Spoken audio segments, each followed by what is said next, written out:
आंखों खोलेंगी, हाथों रगड़ेंगी।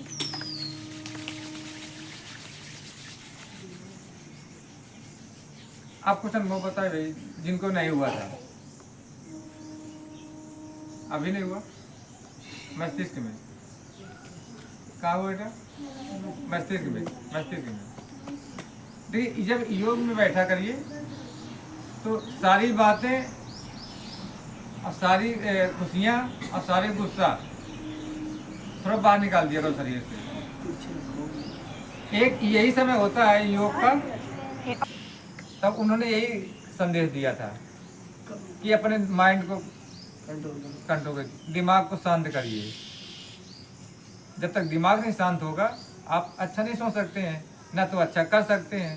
तो उन्होंने पहला फोकस किया था कि अपने माइंड को शांत करिए। जैसे अगर कोई पानी है भरा हुआ है किसी बाल्टी में या तसले में पानी भरा हुआ है और पानी को हिला दिया जाए, तो पानी जब हिलाओगे तो अपनी छवि यानी अपनी तस्वीर दिखाई नहीं पड़ेगी। थोड़ा सोचना, दिमाग को लगाइए। और जब पानी शांत हो जाएगा फिर देखोगे तो दिखाई देगी। ऐसे ही अपना मस्तिष्क होता है।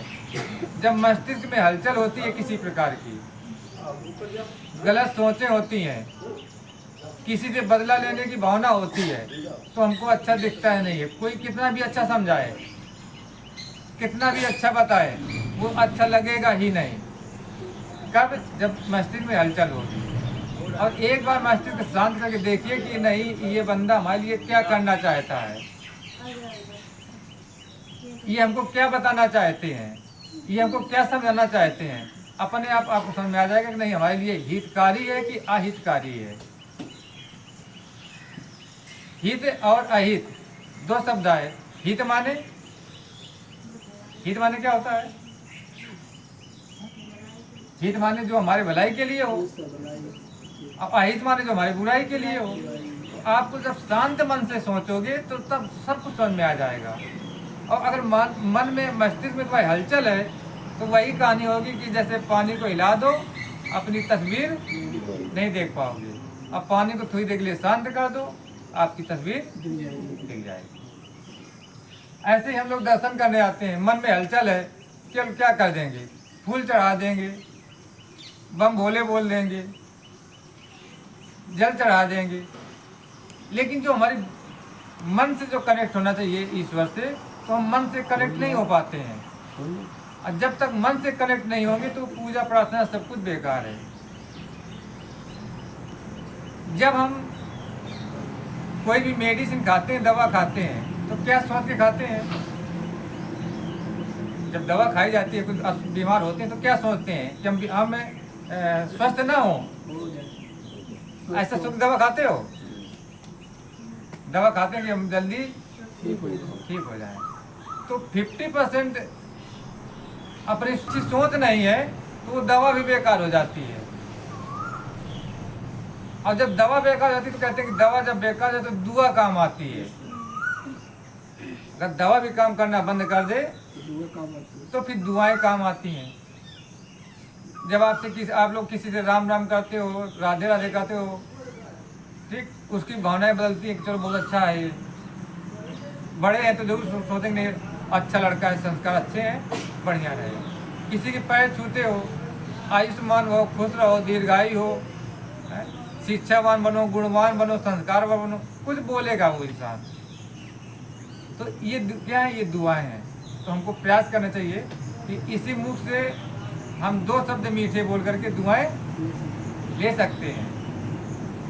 और इस मुख से अगर हम दो कड़वे शब्द बोल देंगे तो दुआएं मिलेंगी? नहीं मिलेंगी। किसी दुकान में जाओ तो हमको दुआ दे दो, मिल जाएगी? नहीं मिलेगी। तो दुआएं लेने के लिए क्या करना चाहिए?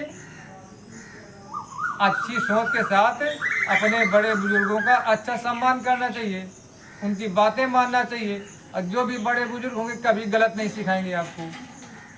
हो सकते हैं समाज में 10-5 लोग गलत सिखा दें, लेकिन 90 लोग तो आपको अच्छा सिखाएंगे। और समाज में रहकर के हमको 100 में से कौन 10 खराब हैं और कौन 90 अच्छे हैं, ये अपने दिमाग से सोचना पड़ेगा। और दिमाग कैसे सोचेगा? जब हम अच्छा कुछ करेंगे, अच्छा करें। जैसे अभी आपने ओम का जाप किया, दिमाग अपने आप अच्छा हो जाएगा। जब हम ओम का जाप करते हैं तो दिमाग से जितनी नेगेटिव होती, नकारात्मक विचार होते हैं, गंदे विचार होते हैं, सब दूर हो जाते हैं। और अनुभव करना घर में जाके, जब ओम को बोलोगे तो जितने आपका मच्छर होंगे आपके चेहरे से टकराएंगे, यहाँ से टकराएंगे, बॉडी से टकराएंगे। ये ओम का शब्द हर जीव पे पड़ता है। जब घर में बोले कभी इसका प्रैक्टिकल करना, अगर मच्छर होंगे तो मच्छर सही से बॉडी से टकराएंगे, फिर भागेंगे। तो इस तरह से इस ओम शब्द का जो मंत्र होता है, महामंत्र है, इसका जाप पूरे वायुमंडल में फैलता है। जो कुछ हम बोलते हैं सब वायुमंडल में विराजमान होते हैं। नकारात्मक और सकारात्मक सभी शक्तियाँ अपने वायुमंडल में विद्यमान है। अब हमको लेना क्या है? वो अपने व्यवहार पर, अपने विचार पर, अपनी सोच पर डिपेंड है। तो जितने हम यहाँ पर योगी जन आते हैं तो अच्छी सोच बनाइए, पहले अच्छा सोचने का प्रयास करिए। इसीलिए हमने ग्रुप में नहीं डलवाया था इस बार, तमाम भीड़ हो जाती है।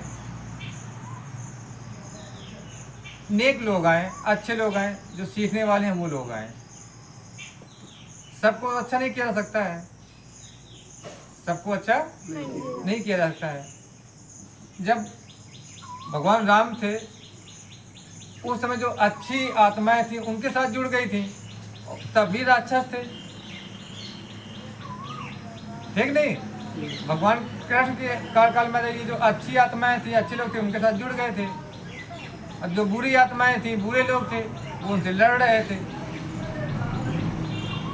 इसलिए वही चीज अपने भी अब चल रहा है कलयुग में।